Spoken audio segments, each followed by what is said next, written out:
They told me to sit in the kitchen during my own son's wedding. I smiled, said nothing, and quietly picked up the phone. By the time they realized what I'd done, the band was gone, the flowers never came, and the bar was dry. But that was only the beginning. You see, when a mother gives everything and still ends up invisible, sometimes silence speaks the loudest. Before we begin, make sure to subscribe to the channel and hit the bell icon. And if you've ever been disrespected by someone you once called family, go comment, "I would have done the same." Because what you're about to hear is unforgettable. My name is Margaret, and I'm 67 years old. I raised my son Daniel as a single mother. His father left before Daniel turned 2, and I never remarried. I didn't have time. I was too busy working double shifts as a nurse, scraping together every penny so my boy could have everything I never did. And when Daniel told me he met the one, I was thrilled. Her name was Stephanie. Pretty, polite. At first, she called me Mom right away, brought me flowers, said she couldn't wait to have me at the head table for their big day. But something changed over time. Stephanie stopped calling as often. My suggestions were old-fashioned. My outfits were too traditional. She even joked once that I'd steal the spotlight if I wore anything remotely elegant to the wedding. I brushed it off. Maybe she was just stressed. After all, weddings are a big deal. So when the day came, I showed up in my best lavender dress, the one Daniel helped me pick out 3 years ago for his medical school graduation. I had my hair done, nails too.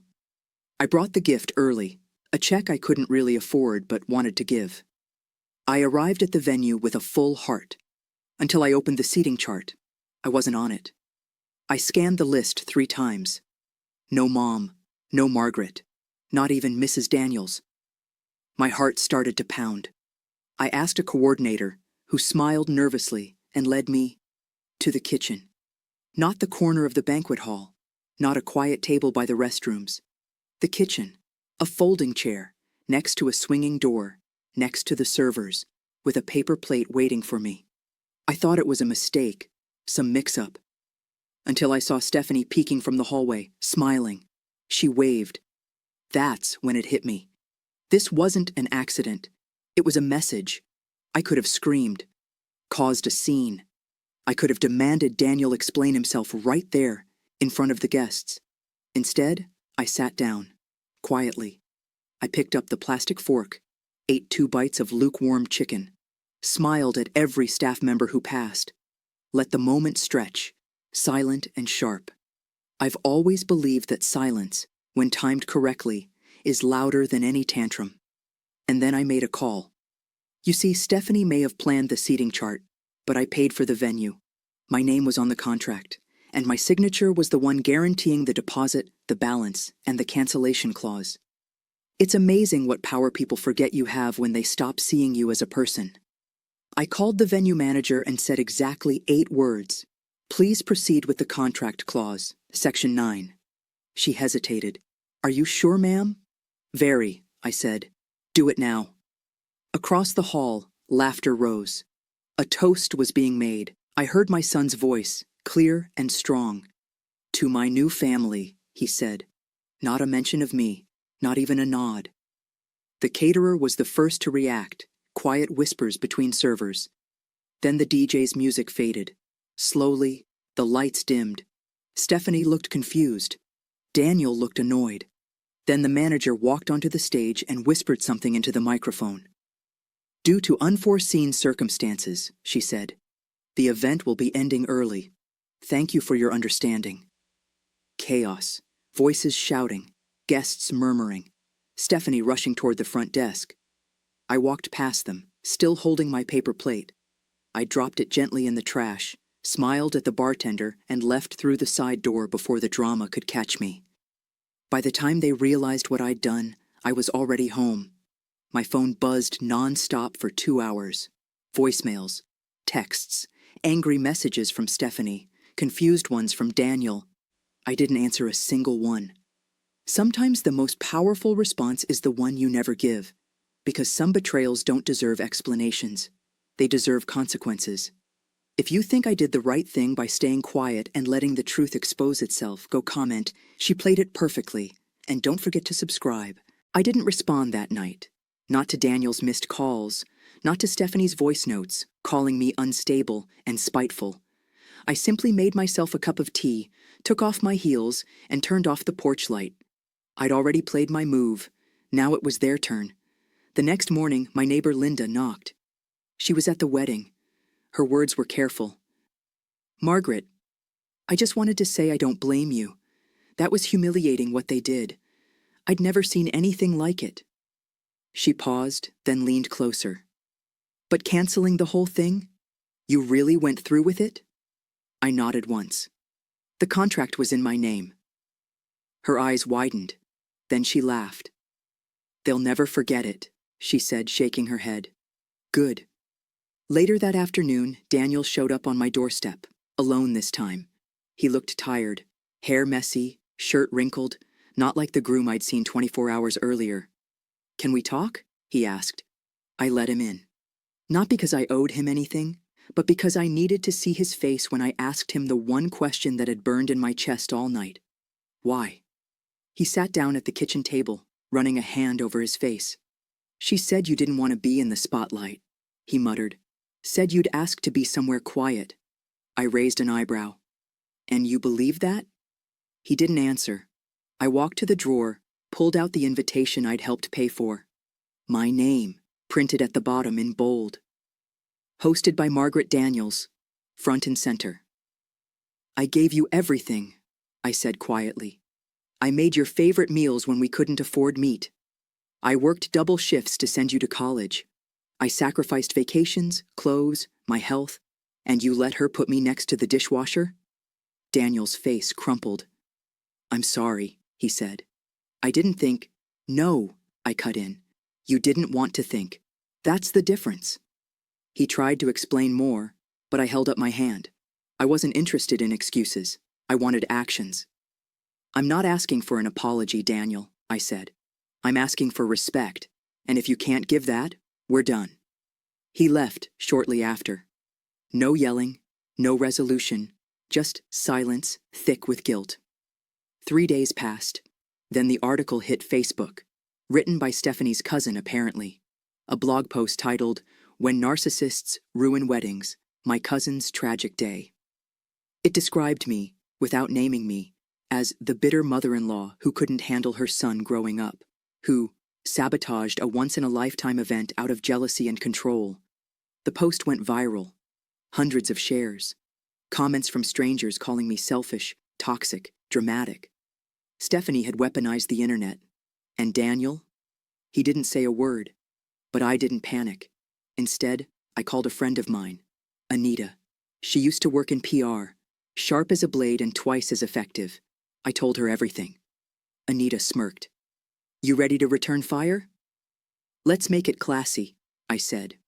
We created a post of our own. Just one photo, the seating chart, with my name clearly missing. And a caption, "There's always more to the story.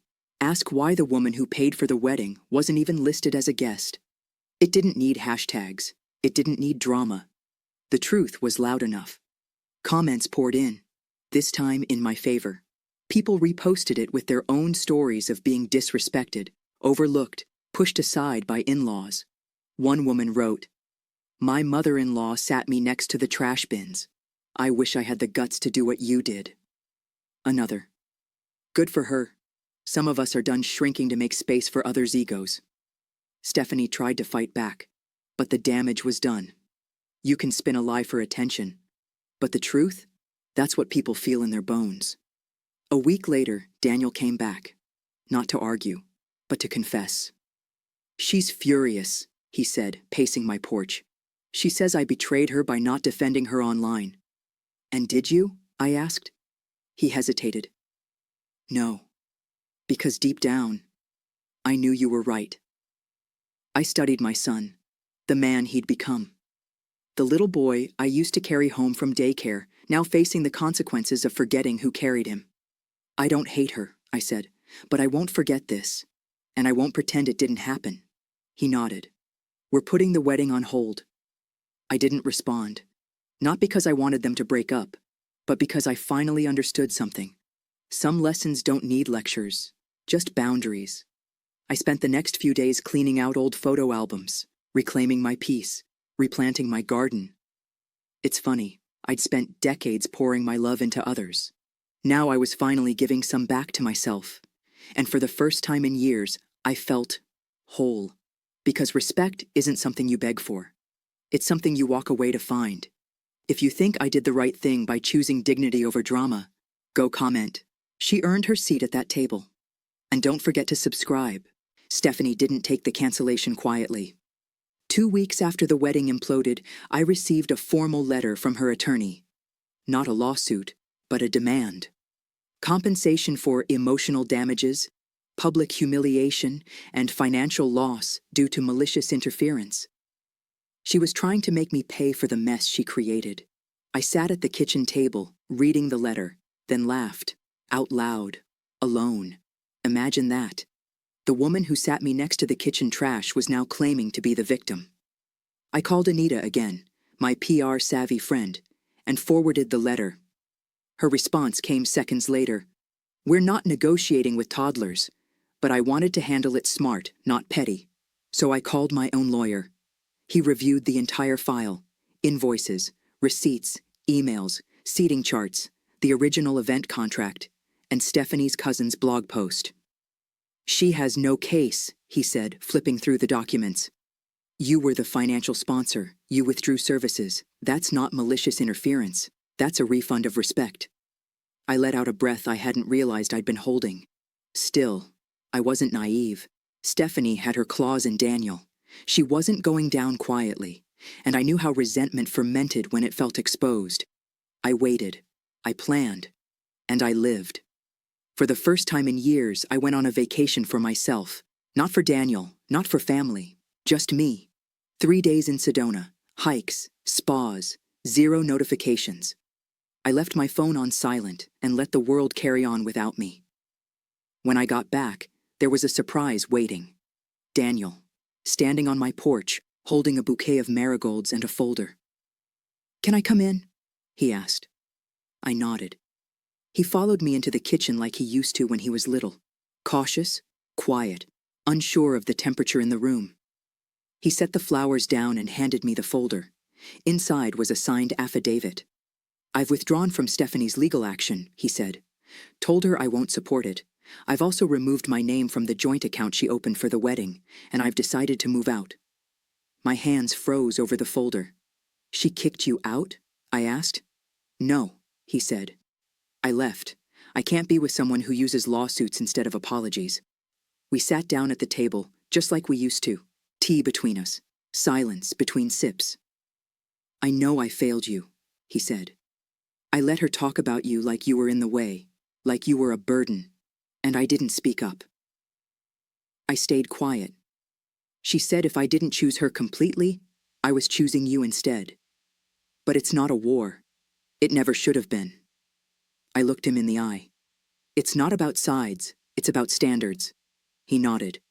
I want to rebuild, if that's possible. I didn't say yes. I didn't say no. Some wounds don't respond to words, but I poured him another cup of tea, and we sat there. That was enough for now. 2 months passed. The lawsuit threat dissolved. The blog post disappeared. Stephanie, she was still online, still spinning stories. But now, no one was listening. Not even Daniel. He came to dinner every Sunday. Sometimes we spoke, sometimes we didn't. But he showed up. That was new. One Sunday he brought papers. Not legal ones, not drama. Just his resume. I've been thinking about switching careers, he said. Getting out of finance. It's not me. What do you want to do? I asked. He shrugged. Something real. Something that builds, not just earns. He looked up, like you did. It hit me like a wave. All those years I thought I'd lost him. He had been watching, absorbing, even through the silence, even through the mistakes. That night, I pulled out an old photo of us, Daniel at 10, beaming, arms wrapped around my waist at a park BBQ. That was before the world turned complicated, before partners, weddings, cancellations, court threats, before I learned that motherhood wasn't just about sacrifice. It was also about boundaries. Stephanie tried to erase me. Daniel helped her. But in the end, truth doesn't need shouting. It just needs time. Now, he was here, trying, and I was open, not healed completely, but healing. And if you're reading this, if you've ever been pushed aside, painted as the villain in your own story, or forced to choose between being quiet or being respected, let me tell you this: you're not crazy, you're not cruel, and you're not alone. They wanted me silent, seated, invisible. But I stood, I spoke, and I canceled more than just a wedding. I canceled their illusion of control. If you think I did the right thing by standing my ground and protecting my worth, go comment, "No one puts mom in the kitchen." And if you've ever faced family disrespect and kept your head high, share your story, subscribe for more. Your voice matters here.